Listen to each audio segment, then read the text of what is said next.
नमस्कार। आज मैं फिर आपके सामने लखनऊ में एक दंपति की अज्ञात हत्या के बारे में उसकी जो डिटेल्स थी वो आपको बताऊंगा।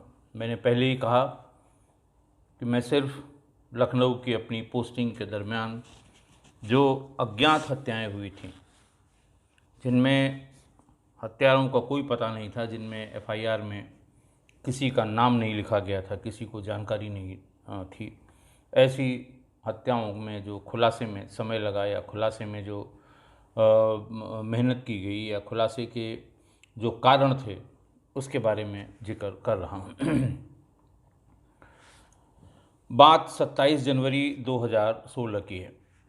थाना कृष्णानगर क्षेत्र में एक फ़ौजी कॉलोनी है जिसमें ज़्यादातर रिटायर्ड आर्मी पर्सनल्स या वहाँ आरडीएसओ या रेलवे के बड़े बड़े इस्टेब्लिशमेंट हैं, उनके रिटायर्ड अधिकारियों ने अपने मकान बनवा रखे हैं।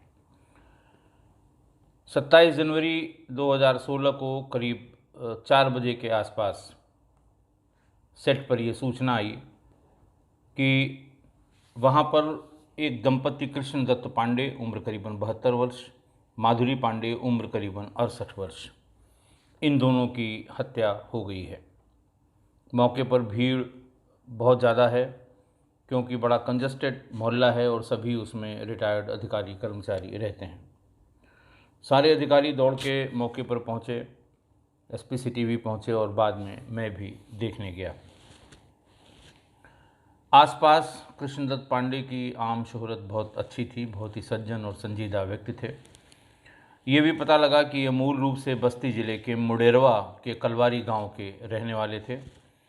ये आरडीएसओ में जो रेलवे का रिसर्च एंड डेवलपमेंट ऑर्गेनाइजेशन है उसमें हेड सुपरवाइज़र के पद से रिटायर हुए थे। ये पति पत्नी यहाँ रहते थे और इनका बेटा अमरीश पांडे वो ओमान में एक इंश्योरेंस कंपनी में काम करता था। वही अकेली संतान थी जो यहाँ इन लोगों के पास नहीं रहती थी। शव को देख के ये लग रहा था कि इसको कम से कम 2 आदमी रहे होंगे और ज़्यादा से ज़्यादा कुछ भी हो सकते हैं, और उन दोनों को ओवर पावर करके दोनों ही अपने फर्स्ट फ्लोर में सिर पर किसी भारी या वजनी चीज़ों से प्रहार करके उनकी हत्या की गई थी। एक ईंट भी वहाँ पर बरामद हुई जिससे ये लग रहा था कि संभवतः इसी ईंट से उनके सिर को कुचला गया था, क्योंकि ईंट में भी काफ़ी ब्लड स्टेन्स मौजूद थे। घटनास्थल के निरीक्षण के बाद वही जो प्रोसीजर फॉलो करते हैं वो प्रोसीजर फॉलो करते हुए डॉग स्क्वाड भी गया, फॉरेंसिक टीम पूरी गई और बाकी लोग गए। ऑडियो वीडियो रिकॉर्ड करने वाली एक अलग टीम होती है, उसको भी भेजा गया। मौके से सिवाय इसके कि उस ईंट के उस टुकड़े को जिससे मारा गया था, मौके से कोई बहुत ख़ास बात बरामद नहीं हुई, कोई ख़ास चीज़ बरामद नहीं हुई।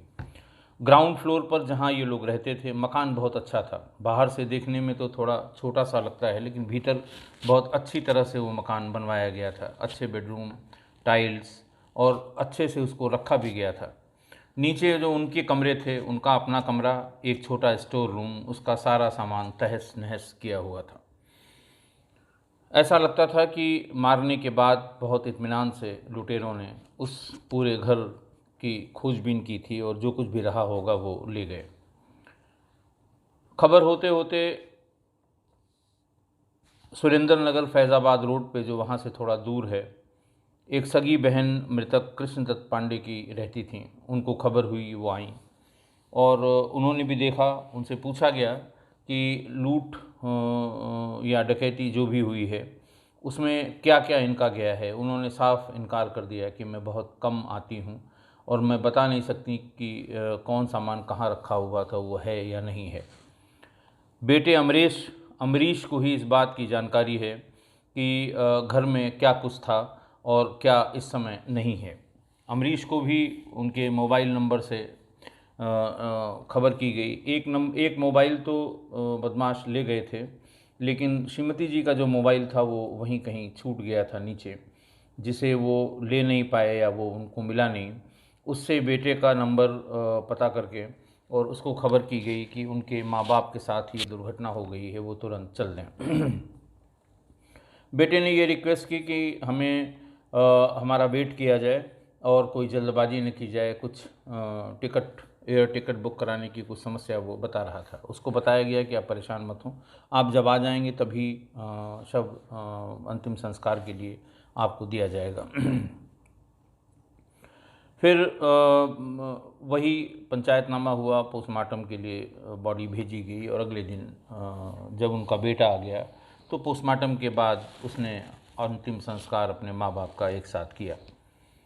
वापस आकर जब उसने घर में अच्छी तरह से खोजबीन की तो उसने बताया कि यहाँ पर 3.5 लाख रुपए नगद रखे हुए थे। उसने उसका प्रयोजन भी बताया कि इस प्रयोजन से ये ला के रखे हुए थे, ये नहीं है। और माताजी के जितने जेवर थे, पुराने जेवर के बारे में उसे जानकारी यूँ हुई थी कि उसकी शादी के लिए कुछ जेवर उन्होंने बचा के रखे थे जो बहुत पुराने, उनकी माताजी के भी सास यानी दादी जी के जेवर थे। कुछ जेवर जिसके बारे में वो जानता था उसने बताया। कुल मिला के ऐसा लग रहा था कि 3.5 लाख रुपए वो और 3-4 लाख रुपए के जेवर गहने मिला के यानी 7-8 लाख रुपए की ये घटना हुई है। जब शुरू में मृतक कृष्णदत्त पांडे की बहन निर्मला त्रिपाठी आई थी तो उन्होंने हत्या की एक सूचना थाना कृष्णानगर पर नोट कराई थी और उसे क्राइम नंबर 36/16 धारा 302 यानी हत्या की धाराओं में दर्ज कर लिया गया था। जब बेटे ने आके इतना सामान घर में न होने की सूचना दी तो उसमें 394 की धारा यानी लूट की धारा और बढ़ा ली गई। पुलिस का एक बड़ा सेट ट्रेंड है कि वो कोशिश करती है कि डकैतों की या लुटेरों की संख्या 5 से कम रखी जाए। अगर किसी ने बताया कि नहीं साहब 2 बाहर भी खड़े थे, एक ऊपर भी चढ़ा था, उन्होंने सीधे पूछते हैं तुमने देखा था? युवा नहीं साहब लोग बता रहे हैं, वे लोगों का क्या है। बहरहाल उसको बरगला के, घेर के, चिल्ला के, दबाव करके वो कोशिश करते हैं कि 5 से कम लिखा जाए, क्योंकि 5 या 5 से अधिक लिखने पर वो डकैती की श्रेणी में आ जाता है और डकैती की मॉनिटरिंग ज़्यादा होती है। डकैती लूट से ज़्यादा गंभीर घटना है और कभी कभी डकैती के दरमियान अगर किसी की मृत्यु हो जाए तो वो 396 में लिखी जाती है आईपीसी में। तो 395 यानी डकैती के हेड को कम करने के लिए भी हो सकता है और यह हो सकता है कि वो 4 ही रहे हों, 4 व्यक्तियों, क्योंकि देखने वाला कोई वहाँ था नहीं कि कुल कितने व्यक्ति वहाँ आए थे। ये बताया गया कि कुल 3 व्यक्ति आए थे और इस तरह से ये लूट की घटना में यानी उसकी धारा 394 उसमें बढ़ा दी गई।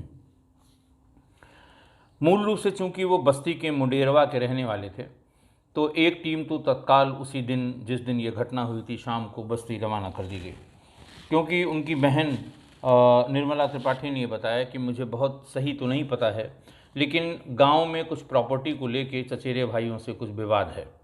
विवाद का जो उन्होंने नेचर बताया कि साहब कुछ चकबंदी के अधिकारी के यहाँ या उसके ऑफिस में कोई मुकदमा है, कोई मुकदमा एसडीएम के ऑफिस में है और एक आध शायद सिविल कोर्ट के मुकदमे हैं। 2 चीज़ों के लिए भेजा गया टीम को, एक तो पूछताछ की जाए कि इनके चचेरे भाइयों का जिनसे विवाद है उनके घर से कोई गया तो नहीं था, उनके मोबाइल नंबर ले लिए जाएं, और तीसरा इन दोनों के मध्य जो भी सिविल नेचर का विवाद था उसका कोई क्या लेटेस्ट डिसीजन तो नहीं हुआ है, कोई हाल फिलहाल में कोई डिसीजन तो नहीं हुआ है, या उसकी अगली तारीख कब है और उसका नेचर क्या है, किसको कितना फ़ायदा या नुकसान उस मुकदमे में जजमेंट से हो सकता है। क्योंकि जब भी किसी का ज़्यादा नुकसान किसी जजमेंट से होगा तभी ये माना जाता है कि इस तरह की गंभीर घटना वो करने के लिए उद्वेलित होगा, करने के लिए परेशान होगा या कर देता है। तो टीम गई वहाँ पर और पूरा दिन उसने अगले दिन पूरा छानबीन की, सब लोगों से बातचीत की।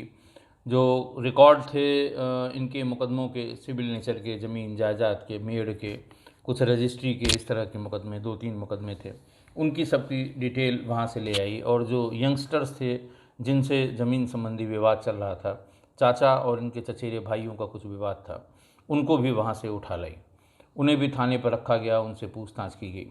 लेकिन तमाम पूछताछ के बाद और तमाम जो उनके मुकदमे हैं उनके डॉक्यूमेंट्स के अवलोकन के बाद ये लगा कि कोई ऐसी विशेष बात नहीं है इस मुकदमेबाजी में जिसमें हत्या तक कारित कर दी जाए। यानी हत्या करने का जो उद्देश्य जो होता है या हत्या करने के जो कारक होते हैं, कारण होते हैं, वो उस श्रेणी में नहीं आता था जो विवाद उनका ज़मीन का अपने चचेरे भाइयों से था। वहाँ फिर लौट आए वहाँ से मायूस होकर। जो लोग आए थे उनसे फिर से पूछताछ की गई और फिर उन्हें ये कह के छोड़ा गया कि जब भी आपकी ज़रूरत पड़ेगी हम आपको बुला लेंगे। उसके बाद फिर दूसरा जो जो उस समय सबसे अधिक प्रचलित था, सर्विलांस और सीडीआर। तो उनके चचेरे भाइयों की सब कॉल कॉल नंबर मिल गए, उनकी कॉल डिटेल आई, मृतका की सारी कॉल डिटेल आ गई और उससे उनके बेटे की कितनी बार बातचीत हुई वो आ गई। लेकिन इससे भी कोई 2-3 दिन तक इसमें पूरी मशक्क़त की गई, कोई चीज़ नहीं निकली। फिर एक और जो इसकी विधा है कि साहब टावर आईडी डम डाटा, यानी जिस समय घटना हुई थी करीब 2:30 बजे से पौने 3 बजे के बीच की ये घटना बताई जाती है। जिस समय घटना हुई थी उस टावर में या जिस जो टावर कनेक्टेड है उस जगह से वहाँ पर कितने मोबाइल फ़ोन में कितनी इनकमिंग आई, कितनी आउटगोइंग आई, बड़ा हैवी डाटा होता है और उसके जो सॉफ्टवेयर हैं वो बहुत समय लेते हैं उसको एनालाइज करने में। तो खैर वो भी करके देख लिया गया और धीरे धीरे और चूंकि वो बहुत घनी आबादी होती है, घनी आबादी के टावर डाटा पे काम करने पर या उसको एनालाइज करने में बहुत बहुत ज़्यादा समय लगता है, क्योंकि जो आबादी के हिसाब से जो आवाजाही या जो टू एंड फ्रो मोशन है कॉल्स का वो ज़्यादा होता है, बजाय इसके कि देहात में जहाँ बहुत डेंस लोकेलिटी नहीं होती है। दूसरा, उनके मकान की लोकेशन बीच मोहल्ले में, ठीक बीच मोहल्ले में, जहाँ पर सड़कें बहुत चौड़ी नहीं थीं, सकरी सड़कें थीं और इधर भी मकान, आगे भी मकान, पीछे भी मकान और छतें सब इंटरकनेक्टेड। तो ऐसे में ये विचार किया गया कि यहाँ पर बाहर का आदमी आकर, और कोई सेट रास्ते नहीं थे, मतलब अगर वहाँ से कोई निकलना चाहे तो कई अलग अलग रास्ते से, जो और कई कई रास्ते ऐसे थे जो बंद भी आगे हो जाते हैं, यानी उसको लौटना पड़ेगा। तो बाहर का आदमी इतना बड़ा अटेम्प्ट नहीं करेगा कि एक घर में घुसने के लिए वो ऐसी जगह की ज़रा सा भी हल्ला हो जाए डेंस पॉपुलेशन वाले मोहल्ले में, सामने वाला मकान भी उतना ऊंचा था, कोई ऊपर खिड़की से देख ले, अगल बगल शोर हो जाए, शोर सुन के ही लोग 10-12-15 लोग आ जाएंगे और फिर निकलना मुश्किल हो जाएगा। तो बाहर का आदमी इस तरह का अटेम्प्ट तभी करेगा जब वहाँ या तो कोई बैंक हो या कोई बड़ा फाइनेंशियल इस्टेब्लिशमेंट हो, जहाँ पर उसे इस तरह का रिस्क लेने के बाद काफ़ी पैसा मिलने वाला हो या काफ़ी धन उसे मिलने वाला हो। तो ये कहा गया कि साहब ये है तो कोई ऐसा आदमी जिसको इस क्षेत्र की अच्छी जानकारी है। खैर, जैसा मैंने पहले भी बताया था कि महीने के पहले सप्ताह में क्राइम मीटिंग होती है। महीने भर में जो अपराध हुए हैं उनकी समीक्षा की जाती है, कौन से वर्कआउट हुए, कौन से नहीं वर्कआउट हुए, कौन से गुड वर्क हुए, पुलिस का कौन कौन बैड वर्क है, कितनी इन्वेस्टिगेशन पेंडिंग है, किस सब इंस्पेक्टर के पास किसकी कितनी इंक्वायरी पेंडिंग है, किसके पास, किस थाने का सुपरविज़न अच्छा है, किसका नहीं है। इन सब जो इसके बिंदु होते हैं उनकी समीक्षा क्राइम मीटिंग में की जाती है। और फिर जब पहले हफ्ते में क्राइम मीटिंग हुई तो फिर ये डबल मर्डर, सीनियर सिटीजन्स, बुजुर्ग, जिनका कोई जो रिटायर्ड केंद्रीय सरकार के कर्मचारी थे, इनका मर्डर, तो गंभीर घटना थी। आपको मैं बहुत बार बता चुका हूँ कि इस तरह के घटनाओं का रिएक्शन जो न्यूज़पेपर से अखबारों में होता है वो किस तरह से होता है। इतनी लानत मलानत होती है पुलिस की, उसमें इतनी चीज़ें पुरानी निकाल के उखाड़ पछाड़ दी जाती हैं कि साहब ये नहीं हुआ, ये नहीं हुआ, ये नहीं हुआ, ये नहीं हुआ, पुलिस हाथ पर हाथ धरे बैठे है, अभी तक इसका पता नहीं लगा, उसका पता नहीं लगा। तो वो जो भी सवेरे अखबार पढ़ता है पुलिस वाला, तो और उस घटना से संबंधित का मतलब उसके क्षेत्र की है या उसके जुरिस्डिक्शन की है या वो आईओ है, तो उसे थोड़ा बुरा ज़रूर लगता है।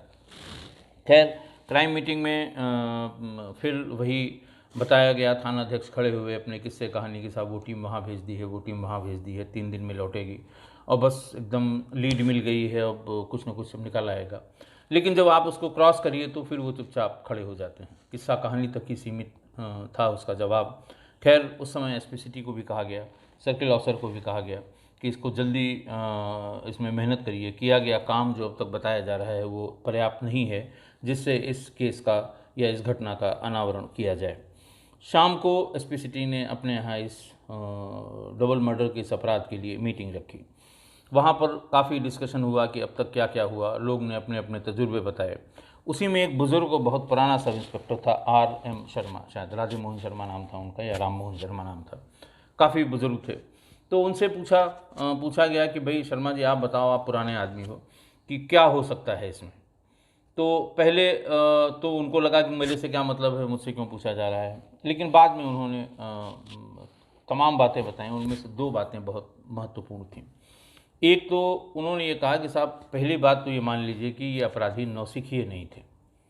इन्होंने जिस इत्मीनान से 2-2 हत्याएं की और फिर नीचे आकर एक एक वार्डरोब, एक एक अलमारी और जो बेड है उसके गद्दे को नीचे फेंक के उसको उसका बॉक्स खोल के और उसमें जिस तरह से सामान निकाला गया है, तो ये नौसिखिए नहीं है। नौसिखिए होते तो मर्डर होने के बाद ही जो कुछ भी आमने सामने दिखाई पड़ता लेते और वहाँ से भाग जाते। ये एक तो ये है सेटल्ड कि ये नौसिखिए नहीं हैं, ये अभ्यस्त अपराधी हैं, इन्होंने पहले भी इस तरह का अपराध जरूर किया होगा। दूसरा, शर्मा जी ने ये बताया कि ये बहुत दूर के नहीं हो सकते। बहुत दूर का अपराधी ऐसा अटेम्प्ट नहीं करेगा, रिस्की अटेम्प्ट है, ये अटेम्प्ट नहीं करेगा वो, जब तक कि उसको इनकी हत्या करने की सुपारी न दी गई हो, जब तक कि बहुत ज़्यादा मनी इसमें इन्वॉल्व न हो। ये बाहर के अपराधी नहीं हैं, ये आसपास के ही अपराधी हो सकते हैं। उनकी ये बात एसपी सिटी को जची। उन्होंने बताया साहब ऐसा बताया गया है और ये बात, इस बात में दम लगता है। तो खैर इसको, इस बात को लीड मानकर या इस बात को ध्यान में रखकर थाना कृष्णा नगर को ये बताया गया कि आप अपने क्षेत्र के पिछले 5 साल के ऐसे अपराधों में लिप्त अपराधियों की सूची तैयार करें और 3-4 टीमें बनाकर सबके बारे में अलग अलग पता करके, और उनकी करंट लोकेशन क्या है, क्या इस समय उम्र है, क्या कोई अपराध अभी पिछले साल, 2 साल, 6 महीने में किया है, कितने जेल में हैं, कितने मौजूद हैं, कितने लापता हो गए हैं, पूरा डिटेल एक एक अपराधी का इस तरह से निकाला जाए कि ये काम 2-3 दिन में वाइंड अप हो जाए, बहुत लंबे समय तक इसे नहीं छोड़ा जा सकता। तो खैर अगले ही दिन थाना कृष्णा नगर ने करीब 80 अपराधियों की सूची निकाल ली अपने पुराने रिकॉर्ड से, जो इस तरह के अपराध में उसके थाना क्षेत्र के हैं और उसमें संलिप्त रहते हैं। 4 टीमें लगी, चारों टीमों ने बातचीत की और 3 दिन बाद जब उसकी रिव्यू मीटिंग हुई तो उसमें ये बताया गया कि साहब सबका पता लग गया कौन जेल में है, कौन बिल्कुल बूढ़ा हो गया है या बुज़ुर्ग हो गया है या गलत फंसाया गया था। और 7 व्यक्ति ऐसे हैं जिनके बारे में 7 अपराधी ऐसे हैं जिनके बारे में कुछ भी नहीं पता लग रहा है कि वो इस समय कहाँ हैं। घरों पे भी नहीं हैं, अपने घर वाले कुछ बताने को तैयार नहीं हैं, जेल में होना नहीं बता रहे हैं। तो इस तरह से 7 का बिल्कुल पता नहीं लग रहा है और 7 में से 3 ऐसे हैं जो इसी इलाके के, आसपास के इलाके के रहने वाले हैं। ये बात क्लिक कर गई वहाँ जो भी पुलिस अधिकारी थे कि इनका पता करिए। खैर एक टीम गई, इन तीनों को ढूंढा गया तो ये बताया गया कि साहब ये पिछले 7-8 दिन से 10 दिन से ये घर नहीं आए हैं, ये गायब हैं। उनका नंबर उनसे किसी तरह से, घर वाले बिल्कुल असहयोग की मुद्रा में आ गए कि हम साहब कोई मतलब नहीं है हमारा और वो कहाँ है मुझे पता नहीं, अब घर में हम घुसने नहीं देते, इस तरह की बातें। जबकि पड़ोसियों ने बताया कि नहीं साहब 10 दिन पहले वो आते जाते रहे हैं और ये जो है अभी हाल में ही छूट के आए हैं। कोई 3 महीने आया था पहले, कोई 4 महीने पहले छूट के आया था। तो ये पता करने में फिर बहुत दिक्कत नहीं हुई कि ये किस किस अपराध में जेल में गए थे। जेल से रिकॉर्ड लिए गए एक सब इंस्पेक्टर ने जाके कि कौन कहाँ कहाँ से छूट के आया है, और दूसरा ये कि आसपास के लोगों से इनके मोबाइल नंबर का पता लगा लिया गया। इनके जो ये तीनों थे, तीनों जो एक साथ भागे थे, जब इनके मोबाइल नंबर से इनकी लोकेशन का पता किया गया तो इनमें से 2 पकड़ लिए गए। एक संजय सिंह सन ऑफ नंद किशोर सिंह 570/ख PN 3 गोपालपुरी कृष्णा नगर, और दूसरा कैलाश चंदवानी C4130 सेक्टर 12 राजाजीपुरम तालकटोला, सब अगल बगल के ही इलाके हैं। तीसरा जो शहाबुद्दीन उर्फ साबू था, जो रज्जाक नगर जो मानस नगर का रहने वाला था कृष्णा नगर में ही, वो भाग गया और उसका मोबाइल भी स्विच ऑफ हो गया। इन दोनों को पूछताछ के लिए थाने पर लाया गया। इनसे पूछताछ की गई तो पहले सब ने बताया कि मैं फलानी जगह था, मैं हरदोई गया था, मैं लखीमपुर खीरी में था, बहन के यहाँ था, भाई के यहाँ गया था, रोज़गार के सिलसिले में गया था। पहले इन तीनों की क्रिमिनल हिस्ट्री मांगी गई, निकाली गई। बातचीत के बाद जब इनकी क्रिमिनल हिस्ट्री आई तो ये सभी हत्या, लूट, चेन स्नैचिंग और इस तरह के अपराधों में कई कई बार जेल जा चुके थे। और अभी हाल में ही कोई 6 महीने, कोई 3 महीने, कोई 4 महीने पहले छूट के आए थे। अब ये समझने में देर नहीं लगी कि या तो ये स्वयं होंगे या ऐसे अपराधी होंगे जो इनकी जानकारी में ज़रूर होंगे, क्यों वहीं आसपास के ही रहने वाले हैं। खैर पूछताछ शुरू हुई, अच्छी वाली पूछताछ शुरू हुई। वो उसके बाद जब बहुत अच्छी वाली पूछताछ शुरू हुई, चूँकि कई बार जेल जा चुके हैं, पुलिस ने कई बार पीटा होगा, पुलिस ने कई बार बंद कराया होगा, तो ये अभ्यस्त थे। इनको पता था कि पुलिस की लिमिट कहाँ तक है टॉर्चर करने की, पुलिस की लिमिट कहाँ तक है पूछताछ करने की, और वो उसको बर्दाश्त करते चले जाते हैं। लेकिन जो पुलिस है उसके पास भी, उसको भी पता है कि ये 3-4 बार 5 बार जेल जा चुका है, तो ये कहाँ तक चलेगा। बहरहाल 2 दिन के बहुत ही हार्ड वर्क के बाद, बहुत अच्छी वाली और बहुत बहुत अच्छी वाली पूछताछ के बाद वो दोनों टूट गए। और उन्होंने जो किस्सा बताया वो ये बताया कि हम लोग जेल से छूट के आए थे, जेल से छूट के आने पर हमारे खर्चे बहुत ज़्यादा थे, वकील का खर्चा था, और जो उधार हमने जेलों में और लोगों से लिया था उसका खर्चा था, और उनमें से इसकी जो चांदवानी था, इसकी एक महिला मित्र भी थी, उसका भी बहुत उधार हो गया था, उसका भी खर्चा था। घर वाले असहयोग की मुद्रा में आ जाते हैं, जब उनको पैसा मिल जाए तो फिर से वो सहयोग करना शुरू करते हैं। इस तरह की बात उसने बताई। तो पैसे के लिए बहुत परेशान थे, और इन तीनों ने ये तीनों रोज़ टारगेट ढूंढते थे कि कैसे पैसे का इंतज़ाम किया जाए। फिर उसी में इसने, संजय ने बताया कि एक यहाँ पर ये जो बड़ा वाला मकान है, इसमें सिर्फ एक बुढ़ा एक बुढ़ी रहते हैं, और इनके पास पैसा भी बहुत है, ऐसा लगता है इनके पहनावे से, इनके आने जाने से, लोग जो इनसे मिलने आते हैं, इनके पास पैसा भी बहुत है। ये काम आसान है, अगर हम ये काम कर सकें तो अभी फ़िलहाल तो हम लोगों की गरीबी दूर हो जाएगी। तीनों ने मिलकर ये प्लान किया। फिर ये वहाँ रोज़ सुबह शाम घूमने लगे कि कोई निकलता हुआ दिखाई पड़े, जाता हुआ दिखाई पड़े। तभी इनको ये अंदाज़ हुआ कि इस मकान में शायद पढ़ने वाले छात्र भी रहते हैं। तो घटना के एक दिन पहले शहाबुद्दीन यानी शाबू को भेजा गया। शाबू ने घंटी दबाई, बुज़ुर्ग कृष्णदत्त पांडे जी बाहर आए, और एक उसने फ़र्ज़ी नाम बताया कि बाबूजी यहाँ दीपक रहता है क्या, और अम्बेडकर यूनिवर्सिटी में, विश्वविद्यालय में पढ़ता है वो, और फलां जगह का रहने वाला है, तो आपके यहाँ, आप ही के यहाँ रहता है कि कहीं और रहता है। तो उन्होंने कहा पांडे जी ने कि देखो, अब तो ये सब कोचिंग करने यहाँ लखनऊ में आते हैं, अब कोचिंग बंद हो गई है, जनवरी के बाद बंद हो जाती है, और अपने अपने घरों पर ये चले गए हैं, और आज की तारीख में कोई भी लड़का हमारे यहाँ किराए पर नहीं रह रहा है। बस इनको इतनी ही जानकारी चाहिए थी, और इनको इत्मीनान हो गया कि इन बुज़ुर्ग दंपत्ति के सिवा यहाँ कोई दूसरा मेल मेंबर नहीं रहता है। अगले ही दिन 2-2:30 बजे इन्होंने कॉल बेल दबाई। इस बार शाबू यानी शहाबुद्दीन, जो एक दिन पहले पूछताछ करने आया था, वो पीछे रहा, और संजय ने उनसे पूछा कि दादाजी, हम लोग आए हैं तैयारी करने के लिए नए सिरे से, और हमें कमरा चाहिए। तो खैर उन्होंने कहा कि भाई अभी तो कोई कोचिंग नहीं चल रही होगी, सारी जो लड़के थे वो चले गए, कोचिंग ख़त्म हो गई, एग्ज़ाम होने वाला है। तो उसने कहा कि नहीं साहब, हमको अगले साल के एग्ज़ाम के लिए तैयारी करना है, हम लोग पहले से आके अपनी तैयारी शुरू करेंगे यहाँ पर। उन्होंने कहा अच्छा ठीक है, आ जाओ, और ऊपर हमारा जो कमरा जो हम लड़कों को पढ़ने के लिए देते हैं वो हम तुम्हें दिखा देते हैं। तो फिर ये तीनों, शहाबुद्दीन ने अपने को बचाने के लिए कैप पहन ली थी और अंगोछा बांध लिया था कि वो हमें पहचान न पाएँ कि ये कल आया था मुझसे पूछने के लिए। ये तीनों ऊपर गए, और फर्स्ट फ्लोर पे जो सबसे किनारे का कमरा है, जिसमें अटैच लेटरिन बाथरूम है और बगल में एक छोटी सी किचन भी है, उसको ये दिखाने लगा कि साहब ये है और इसका इतना किराया होगा। इसी बीच में जब वो बुज़ुर्ग का मुंह उस तरफ था, तो इसको शाबू ने और संजय ने पीछे से दबोच लिया। शाबू और संजय इसका मुंह बंद किए थे ताकि ये शोर न करे। किचन की तरफ ले गए और किचन पर जो वो प्लेटफॉर्म होता है जिस पे गैस वैस, उस पे इसके सिर को कई बार, कृष्णदत्त पांडे के सिर को कई बार उस पर पटक दिया। थोड़ी देर में वो बेहोश हो गए।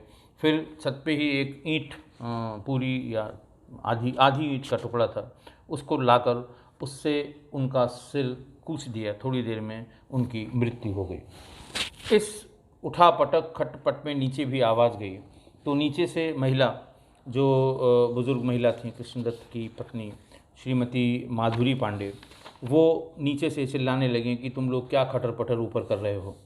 और जब कोई आवाज़ नहीं आई, न उनके पति की कोई आवाज़ आई, न इन लोगों की कोई आवाज़ आई, तो वो सीढ़ी चढ़ के ऊपर जाने लगे और वो चिल्लाती जा रही थी कि बोल क्यों नहीं रहे हो, क्या बात है, क्या गिर गया है, क्या तोड़ दिया है, कुछ इस तरह की बात वो कर रही थी। जब इन तीनों को लगा कि वो भी ऊपर आ रही हैं तो उन्होंने एकदम ऊपर आने का इंतज़ार किया। जैसे ही लास्ट सीढ़ी वो चढ़कर ऊपर पहुंची हैं, वैसे ही फिर इन तीनों ने उनको दबोच लिया, दबोच के उन्हें गिरा दिया और उनके सिर को, बालों को पकड़ के और ज़मीन पर कई बार उनके सिर को पटका और उसी ईंट के टुकड़े से फिर लाके उनके सिर को कूच दिया। इस बीच में वो बोले नहीं। वो पुराने कपड़े वहाँ पर धोने के पर्पज़ से जो रखे जाते हैं वो उनके मुंह में ठूस दिया। इसके बाद वो तीनों इत्मीनान से नीचे आए और एक एक करके, 2 रूम थे उसमें, एक स्टोर का रूम था, एक उनका बेडरूम था, दोनों को इत्मीनान से कंगाला। इस बीच में एक इनके बीच का जो साबू था वो बाहर गेट के पास खड़ा रहा कि अगर कोई स्ट्रेंजर, कोई रिश्तेदार, कोई नात, कोई हित अगर आ जाता है तो उसको हम यहीं पर बीच में रोक लेंगे और बाकी लोगों को सावधान कर देंगे कि कोई बाहर का आया है। फिर उसके बाद ये तीसरा आदमी मिला नहीं। इनसे पूछताछ करने के बाद 12 फरवरी को इन दोनों को, इनसे जो लूट की में जो गहने गए थे, चांदी की तश्तरियाँ थीं, हीरे की अंगूठी थी, कुछ हार था, ये पूरा तो नहीं रिकवर हो पाया, कुछ शहाबुद्दीन लेके चला गया था, लेकिन काफ़ी सामान उसमें से रिकवर हुआ, जिसको उनके बेटे ने पहचाना, अमरीश ने, कि हाँ ये हमारे माँ बाप का ही गहना है। तो इससे 2 चीज़ें हुई। एक तो ये कि इतने बुज़ुर्ग लोगों को, जो कि इतने बड़े मकान में रह रहे हैं, कभी अकेले मत छोड़िए। कोई भी वहाँ पर रहे, आप या तो किसी को नौकर को रख लीजिए जिसका प्रॉपर वेरिफिकेशन करा लीजिए, गांव के किसी आदमी को रख लीजिए, अपने किसी रिश्तेदार को रख लीजिए जो आपकी सेवा भी करेगा और आपके मकान की रक्षा भी करेगा, गाहे बगाहे आपके काम भी आएगा। एकदम अकेले रहना, ये इस तरह के टारगेट चुनते हैं बदमाश लोग, ये सिर्फ उन्हीं को। इसके पहले भी मैंने बताया है जिन दंपतियों की हत्या हुई थी कि वो अकेले ही रहा करते थे। तो इसलिए कभी बुज़ुर्गों को अकेले ना छोड़ें। दूसरा ये था कि पिछले कुछ दिनों में जो मैंने आपको अज्ञात हत्याओं के बारे में बताया, वो सारी हत्याएं वो थीं जिनको विवेचना के बाद जो इनका अनावरण किया गया, जो खुल गई और जिसमें मुलजिम यानी जो अपराधी थे वो पकड़े गए। इसका ये मतलब नहीं कि उस समय जितनी भी घटनाएं हुई थीं सबका अनावरण हो गया। मैंने उन घटनाओं का ही जिक्र किया जो अज्ञात थी और जिनको अच्छी विवेचना, अच्छी मेहनत और अच्छी जो हार्ड वर्क है उसके बाद उन्हें खोला जा सका। तो उससे विवेचना करने का तरीका, उसके पीछे क्या रहस्य था, कैसे उसको खोला गया, कैसे हमको लीड मिली, इन सब चीज़ों की जानकारी जो मैं आने वाली जनरेशन को, जो पुलिस की जनरेशन हो चाहे पब्लिक की हो, उस लिहाज से मैं इनका जिक्र करता हूँ। बहुत से ऐसे अभी भी अपराध उस पीरियड के हुए थे जो आज तक नहीं खुले हैं, तमाम प्रयास के बाद भी आज तक नहीं खुले हैं और फाइलों में अभी भी बंद हैं। तो ये मैं ज़रूर आपको बताऊंगा, आपके दिमाग में ये होगा कि उस समय में तो सारे जितने भी केस होते गए वो खुलते गए। बहुत ढेर सारे अपराध, चूँकि वो कैपिटल है, वहाँ हर तरह के अपराध, क्राइम की बुक में जिस भी तरह के अपराध दर्ज होंगे वो सब उस कैपिटल सिटी लखनऊ में पाए जाते हैं। तो इस समय जो मेरा पर्पस था, ऐसी अज्ञात हत्याओं को जो किसी न किसी कारण से या किसी न किसी तरीके से या किसी न किसी जो जिसे कहते हैं कि अचानक मिली हुई इन्फॉर्मेशन से खुले हैं, मैं सिर्फ उनका जिक्र कर रहा हूँ। आज के लिए बस इतना ही। कल फिर एक ऐसी दूसरी अज्ञात हत्या के बारे में को लेके आपके सामने आऊँगा। बहुत बहुत धन्यवाद।